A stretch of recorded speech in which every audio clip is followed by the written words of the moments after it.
जय हिंद बच्चों। स्वागत है आपका विद्याग्राम यूट्यूब चैनल पे। मेरा नाम हिमांशु सोम है और मैं आपका स्वागत करता हूं इस सेशन में। बच्चों, ये जो सेशन है ये है जीके की स्ट्रेटजी के लिए, स्पेसिफिकली सीजीएल एग्ज़ाम के लिए, लेकिन ये एसएससी के जो और भी एग्ज़ाम्स हैं उनके लिए भी बहुत ज़्यादा यूज़फुल साबित हो सकती है। तो चलिए बात करते हैं इस पे। आपके 4 सेक्शंस हैं और इस बार तो सेक्शनल टाइमिंग भी आ गई है। इंग्लिश है, मैथ्स है, रीजनिंग है, जीके जीएस है। मैथ्स में ऐसे बहुत सारे स्टूडेंट्स हैं जो आउट ऑफ आउट खींचते हैं। उसके बाद इंग्लिश में भी ऐसे बहुत सारे हैं। उसके बाद रीजनिंग में भी बहुत सारे ऐसे हैं जो आउट ऑफ आउट खींचते हैं। लेकिन फिर आके इस जीके जीएस पे क्या हो जाता है, सबसे पहली खराब रणनीति तो आपकी यही हो सकती है कि अगर आपने टारगेट किया है कि जी हमारे तो इसमें मार्क्स 50 में से 50 आएंगे या 50 में से 48 आएंगे। बीइंग अ जीएस का टीचर बच्चों, है ना, कड़वी बात यह है कि अगर टीचर्स भी बैठ जाएं तो भी 50 में से 50 और 50 में से 48 और 45 ये स्कोर नहीं आएगा। जीएस अनंत है।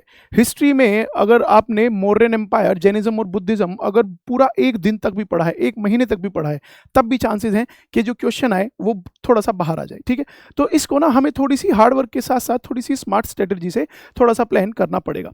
ठीक है बच्चों, तो चलिए शुरू करते हैं। जैसे कि आप ना टारगेट करो कि आपके 35 से 40 नंबर 50 में से किस तरह से बन सकते हैं। 100% तो बेटा बिल्कुल जाओ ही मत। फॉर एग्जाम्पल, जैसे कि मैंने आप लोगों को दफ्तर सीरीज में 14 लेक्चर्स कराए हैं, किसके, पॉलिटिकल साइंस के। वहां से आपका 80 to 85% जो पॉलिटी है वो एग्जाम के हिसाब से कवर हो जाएगी। उसके बाद आप लोग क्वेश्चंस को ट्राई करो। देखो, दो तरह के स्टूडेंट्स हैं, एक जो पढ़ेंगे बहुत कम लेकिन क्वेश्चन प्रैक्टिस कर लेंगे बहुत सारी, एक वो जो पढ़ते रहेंगे बहुत सारा लेकिन क्वेश्चन प्रैक्टिस करेंगे बहुत कम। एग्जाम में जब आप जाओगे, जो नया पैटर्न है एसएससी का, एडिक्विटी पैटर्न है, एसर्शन और रीजनिंग वाले और स्टेटमेंट वाले जो क्वेश्चंस हैं वो बच्चों आपको थोड़ा सा प्रैक्टिस करके ही आएंगे। आप लोग टारगेट करके चलो कि 80% of your syllabus, low hanging fruits कौन से हैं, जैसे कि 5 ईयर प्लान है, उसको पढ़ने में आपको सिर्फ 1 से 1.5 घंटा जाएगा और एक क्वेश्चन कंफर्म हो जाएगा। उसके अगेंस्ट अगर आप फिर जो टॉपिक ऐसे हैं जो अनंत है उसमें अगर जाओगे तो उसका कोई यूज नहीं है। मेडाइवल हिस्ट्री आप पूरे साल तक भी पढ़ सकते हो, लेकिन फिर भी ऐसा हो सकता है कि जो क्वेश्चन आएगा वो आपसे पढ़ा हुआ ना आए। समझ रहे हो आप? तो यानी कि जो हॉट टॉपिक्स हैं उन पे आप लोग थोड़ा सा ध्यान दो। और ध्यान कैसे दिया जाएगा? पीवाईक्यू एनालिसिस से। बच्चों, एग्जाम चाहे लेखपाल का हो, चाहे आईएएस का हो, चाहे किसी कोई भी चाहे एग्जाम हो, उसकी नींव क्या है, आपको एनालिसिस किस तरह से किया जाएगा, वो एनालिसिस ही किया जाता है पीवाईक्यू से। तो जो रिसेंट 2025 में एडिक्विटी ने जितने भी क्वेश्चंस जो पूछे उन पे बेसिस ये मैंने कुछ एनालिसिस किया है। ठीक है, आप लोग देखो, 20% ना कोर टॉपिक्स हैं, 20% कोर टॉपिक हैं और ये ही आपका 80% ऑफ द स्कोर खींचेंगे। फॉर एग्जाम्पल समझो जरा कि पॉलिटिकल साइंस में ना अगर आपने सिर्फ 3 चैप्टर बहुत अच्छे से कर लिए, फंडामेंटल राइट्स, प्रेसिडेंट और पार्लियामेंट, तो समझो आप पॉलिटिकल साइंस में 70 to 75% स्कोर खींच सकते हो मात्र इन 3 चैप्टर से। लेकिन जिसने प्रेसिडेंट अच्छे से पढ़ा हुआ है उसको गवर्नर पढ़ने की जरूरत नहीं है। यह होती है स्मार्ट स्ट्रेटजी कि जो काम सेंटर में प्रेसिडेंट करता है, स्टेट में वही काम गवर्नर भी करता है। सेंटर में जैसे कि पार्लियामेंट है, ऐसे ही स्टेट में स्टेट लेजिस्लेचर है। ठीक है बच्चों, तो आपको ना ये देखना है, stop trying to read everything, है ना। अब समझो, मान लो आपके मॉक में मार्क्स आ रहे हैं 10 में से 7 क्वेश्चन आपके ठीक हो रहे हैं और आपको सेटिस्फेक्शन ही नहीं है कि नहीं भाई मुझे तो 10 में से 10 ही अगर लाने हैं। तुम सोर्सेज पढ़े जा रहे हो, पढ़े जा रहे हो, पढ़े जा रहे हो। मान लो 4 सोर्स एक्स्ट्रा पढ़ के अगर तुम्हारा एक क्वेश्चन अगर बढ़ा भी है तो बच्चों उसका कोई फायदा नहीं है। ठीक है, तो थोड़े से हॉट टॉपिक्स जान लो जरा कि वो कौन कौन से हैं। Where are these 25 marks actually hide, ये जो 25 क्वेश्चंस हैं ये एक्चुअली इनका जो वेटेज है वो कहां कहां से है। आपका geography, polity, science, EVS, it is your 6 to 8 questions combined. ठीक है, इसमें भी बता रहा हूं मैं आपको कि प्रेसिडेंट, पार्लियामेंट और पार्लियामेंट के साथ साथ फंडामेंटल राइट्स। बच्चों, जिन आप स्टूडेंट्स में से जिसने भी अगर मान लो आपको ये फील हो रहा है कि जी प्रेसिडेंट आपने बहुत अच्छे से पढ़ा हुआ है, बहुत डेप्थ में पढ़ा हुआ है, जो प्रेसिडेंट मैंने पढ़ाया हुआ है उसको आप जाके देखो, क्योंकि गोन आर द डेज जब सिर्फ 1 लाइनर क्वेश्चन पूछ लिए जाते थे। अब कंसेप्चुअल क्लैरिटी आपको पता होनी चाहिए। प्रेसिडेंट की वोटिंग में जो इस तरह से कहा जाता है सिंगल ट्रांसफरेबल वोट, तो वो सिंगल ट्रांसफरेबल वोट किस तरह से ट्रांसफर हो रही है प्रेफरेंसेस के बाद, ये आपको समझ में आना चाहिए, रट के काम नहीं चलेगा। पॉलिटिकल साइंस में ये 3 चैप्टर आप लोग बहुत अच्छे से कर सकते हो, ठीक है बच्चों। उसके बाद करंट अफेयर्स, करंट अफेयर्स 1 साल के करके जाओ। 1 साल में भी ना जनवरी जो है, समझो जनवरी से लेके और जब तक आपका पेपर होगा, यानी कि ये 7 से 8 महीने का तो बहुत अच्छा, और 1 साल का आप लोग कंप्लीट पढ़कर जा सकते हो। अब आप में से कुछ स्टूडेंट कहेंगे कि सर पिछली बार तो 2 साल पुराना भी पूछ लिया था, ऐसे तो 3 साल पुराना भी पूछा जा सकता है, लेकिन आप टारगेट करो कि अगर 5 क्वेश्चन आए हैं तो आपके 4 हो जाएं, 10 क्वेश्चन अगर आए हैं तो आपके 7-8 हो जाएं। 100% टारगेट बेटा अगर करके चलोगे तो काम चलने ही नहीं वाला है। उसके बाद हिस्ट्री, आप हिस्ट्री का ना एक पैटर्न ये नोटिस करो कि एक टाइम था आपसे 3-4 साल पहले जब मॉडर्न के इंडियन नेशनल मूवमेंट के बहुत अच्छे क्वेश्चन आया करते थे, लेकिन अब ऐसा नहीं हो रहा है। रिसेंट जो ट्रेंड है वो सबसे ज्यादा बच्चों एंशियंट पूछी जा रही है। अब एंशियंट में ना आप लोग सिर्फ 4 चैप्टर पे ध्यान देना, मतलब 4 में भी 3 पे बहुत अच्छे से ध्यान देना, जिसका कॉस्ट बेनिफिट रेशियो बहुत अच्छा है। Indus Valley civilisation, Jainism and Buddhism, ठीक है। उसके बाद आपका मौर्याज और गुप्ताज। पिछले अटेम्प्ट में चोलास से भी बहुत अच्छे क्वेश्चन पूछे गए हैं, ठीक है बच्चों। अब एंशिएंट हिस्ट्री पढ़ने को आप पूरे साल तक भी पढ़ सकते हो, लेकिन इस टाइम पे आके आपको पढ़ना है एग्जाम के हिसाब से, ठीक है। इकोनॉमिक्स दफ्तर सीरीज में 10 से 11 लेक्चर में ये खत्म कराई हुई है, और ये आप एक बार ना इसको पढ़ने के बाद फिर क्वेश्चंस करके देखना, क्योंकि वहां का जो रेशियो है वो मैंने वही रखा है। इसमें 3 चैप्टर देखो कौन कौन से हैं, बैंकिंग देख लेना, नेशनल इनकम से बहुत अच्छे हैं क्वेश्चन, ठीक है। अब उसके बाद 5 ईयर प्लान भाई साहब, इसका कॉस्ट बेनिफिट रेशियो इतना तगड़ा है कि एग्जाम एसएससी का चाहे कोई भी हो, लेकिन यहां से क्वेश्चन पूछा ही पूछा गया है, ठीक है बच्चों। इकोनॉमिक्स है ये आपका 3 क्वेश्चन। उसके बाद स्टैटिक जीके, ठीक है। अब देखो बच्चों, मतलब अपना तो ना यूपीएससी का थोड़ा सा बैकग्राउंड रहा है, एसएससी में बच्चा क्या सोचता है कि स्टैटिक जीके ना अलग से ही एक, मतलब अलग से ही रामबाण है सब्जेक्ट, रामबाण है, क्वेश्चन यहां से बहुत आते हैं, लेकिन आप इस गहराई को समझने की कोशिश कीजिए कि स्टैटिक जीके में क्या क्या है। जैसे कि आर्टिकल्स पूछ लिए हैं जो बहुत ज्यादा इंपॉर्टेंट है, आर्टिकल्स पॉलिटी में भी है, एनवायरमेंट में आपके नेशनल पार्क हैं वो यहां पर पूछ लिए गए हैं, हिस्ट्री में डेट्स और क्रोनोलॉजी पूछ ली गई है। कहने का मतलब बच्चों ये है कि जो आपके ये कोर है सब्जेक्ट, हिस्ट्री है, पॉलिटी है, ज्योग्राफी है, इकोनॉमिक्स है, एनवायरमेंट है, अगर आपके ये अच्छे हैं तो आपका स्टैटिक ऑटोमेटिकली अच्छा हो जाएगा 1 लाइनर्स में। लेकिन आप एग्जाम पॉइंट ऑफ व्यू से ये जानो, क्योंकि एसएससी में आर्ट एंड कल्चर बहुत ज्यादा डेप्थ में या बहुत ज्यादा अच्छा नहीं पूछा जाता था, लेकिन पिछली बार से स्टैटिक जीके को इस तरह से करके लिख लेना बच्चों कि static GK is equivalent to art and culture. Art and culture UPSC में तो बहुत कॉमन था, लेकिन अब एसएससी में भी पूछा जा रहा है, ठीक है बच्चों।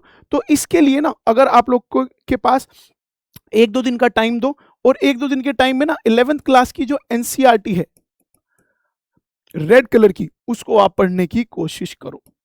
बाकी सारी चीजें फिर ये तुम्हें अपने आप इजी फील होंगी, ठीक है। हमने अभी इस चैनल पे क्या किया हुआ है, हमारी चल रही है बच्चों दफ्तर सीरीज। दफ्तर सीरीज में पॉलिटी कंप्लीट हो चुकी है, ठीक है। आप सिर्फ पहली वीडियो पे जाओ, मेरे कहने से पहली वीडियो जाओ, पहली वीडियो 1 घंटा मात्र देख लो, आपको लेवल का पता चल जाएगा कि रीसेंट जो पैटर्न है उससे हम ऊपर हैं, उसके हम आसपास हैं, या उससे हम बहुत ही ज्यादा नीचे हैं। और इकोनॉमिक्स भी यहाँ पे 9 लेक्चर हो चुके हैं, 2 लेक्चर और होंगे, इकोनॉमिक्स खत्म हो जाएगी। इकोनॉमिक्स का पहला लेक्चर देख लो जाके, और जब हिस्ट्री पढ़ाऊंगा तो हिस्ट्री का पहला लेक्चर देख लो जाके।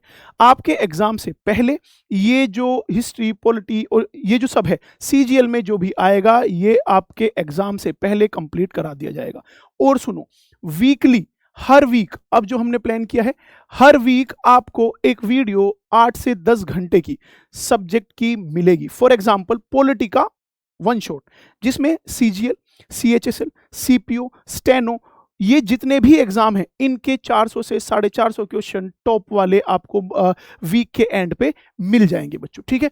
तो ये हर वीक हम लोग करने वाले हैं और ये इसी वीक से आपका स्टार्ट हो जाएगा। ठीक है बच्चों, तो ये हमारी अपनी स्ट्रेटजी थी। बाकी विद्याग्राम जो हमारी एप्लीकेशन है, आप अगर वहां पे जाओगे तो आपको वहां पे subject wise, topic wise test भी मिल जाएंगे।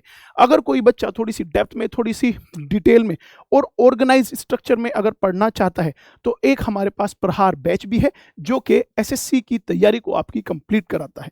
ठीक है बच्चों, तो ये आरओआई का मतलब होता है रिटर्न ऑफ इन्वेस्टमेंट, कि आप जिस टॉपिक को जितना टाइम दे रहे हो, जैसे कि समझो 5 ईयर प्लान 2 घंटे पढ़ो, क्वेश्चन लगने के चांसेस 90% हैं। संगमेज आप 2 दिन तक पढ़ो, फिर भी चांसेस हैं कि कोई वर्ड ऐसा आएगा जो आपके पल्ले पड़ेगा ही नहीं। ठीक है, तो इन टॉपिक्स को छांटना बच्चों बहुत जरूरी है। ठीक है, स्टैटिक जीके को आप स्किप नहीं कर सकते हो, बताया है। 11वीं क्लास की एक एनसीईआरटी ले लो, बहुत ज्यादा अच्छी रहेगी। टेम्पल आर्किटेक्चर है, new criminal laws and labour codes, labour codes जो नए आए हैं वो, और जो ये बीएनएस आया है ये, है ना, ये जो 3 लॉज नए आए हैं ये। ठीक है, उसके बाद sports and tournaments, fairs and festival most important, folks and dances most important, और books and author. Static GK को जो बच्चा करंट से रिलेट करना सीख गया उसकी तैयारी बहुत आसान हो जाएगी। इसको बच्चों जंक्शन पॉइंट कहा जाता है। ठीक है, एंशिएंट हिस्ट्री में बुद्धिज्म पे बहुत फोकस करना बच्चों। ठीक है, मौर्यन, गुप्ता और चोला डायनेस्टी, यही बात मैंने आपको अभी अभी बताई है। मॉडर्न हिस्ट्री में ट्रेंड चेंज हुआ है भाई। मॉडर्न हिस्ट्री में कभी के टाइम पे गांधीयन फेज बहुत ज्यादा इंपॉर्टेंट था। ठीक है, लेकिन अब देखो, अब गांधीयन फेज से आईएनएम से बहुत ज्यादा अच्छे क्वेश्चन नहीं बन रहे हैं।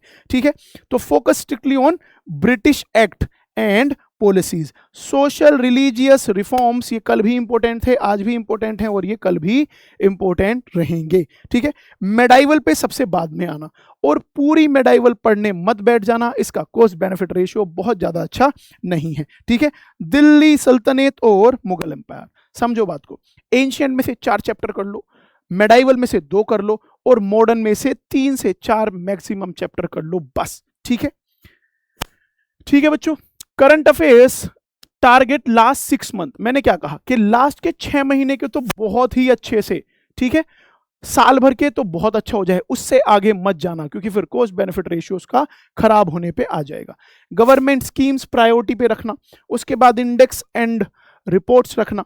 ठीक है, 110 क्वेश्चन आए थे, 10 से 12 कोर टॉपिक्स जो थे आपके वो, जैसे कि ह्यूमन डेवलपमेंट इंडेक्स एचडीआई के बारे में, वर्ल्ड हैप्पीनेस इंडेक्स के बारे में, है ना, प्रेस वाली जो थी रिपोर्ट उसके बारे में। ठीक है, रिपोर्ट में ये जान लो कि उसको पब्लिश कौन कर रहा है, कौन निकाल रहा है, उसमें इंडिया की क्या रैंक है ना, और अगर थोड़ा सा कॉन्ट्रडिक्टरी अगर है तो आसपास के जो देश हैं उनकी क्या रैंक है। ठीक है, टॉप कंट्रीज जान ले करो, टॉप 3 तो पूछे जाते हैं बच्चों। ठीक है, उसके बाद space science and tech awards and honours, यहां से क्वेश्चन बनते हैं। द हाई यील्डिंग अंडरडॉग्स, यानी कि जिन पे आप बहुत कम टाइम देके और अपना क्वेश्चन ठीक कर सकते हो, जैसे कि बच्चों 5 ईयर प्लान और एग्रीकल्चर। इकोनॉमिक्स की सीरीज चल रही है बच्चों, दोपहर 3 बजे। मैं फिर बोल रहा हूं, जो भी मैं सब्जेक्ट पढ़ा रहा हूं सिर्फ उसकी पहली वीडियो जाके देख लो। अगर आपको कनेक्ट फील हो कि हाँ भाई कुछ लेवल है तो अच्छी बात है, नहीं तो बेटा यूट्यूब फिर बहुत बड़ा है, बहुत सारे ऑप्शंस हैं हमारे पास। ठीक है, ठीक है भाई, ठीक है। एक क्वेश्चन पर शिफ्ट गारंटी है इसमें, कहां से, तुम्हारा 5 ईयर प्लान से। ऐसा कोई एसएससी का एग्जाम नहीं जहां से 5 ईयर प्लान का क्वेश्चन आया नहीं। ठीक है, अब basics ecosystem and food web, ठीक है, इसमें बहुत ज्यादा डेप्थ में नहीं जाना है। बेसिक जो एनवायरमेंट के टर्म्स हैं वो देख लेना, और जो फूड वेब है वो देख लेना। फूड वेब और फूड चेन में क्या अंतर होता है वो देख लेना। इतनी बेसिक सी सिर्फ बातें हैं।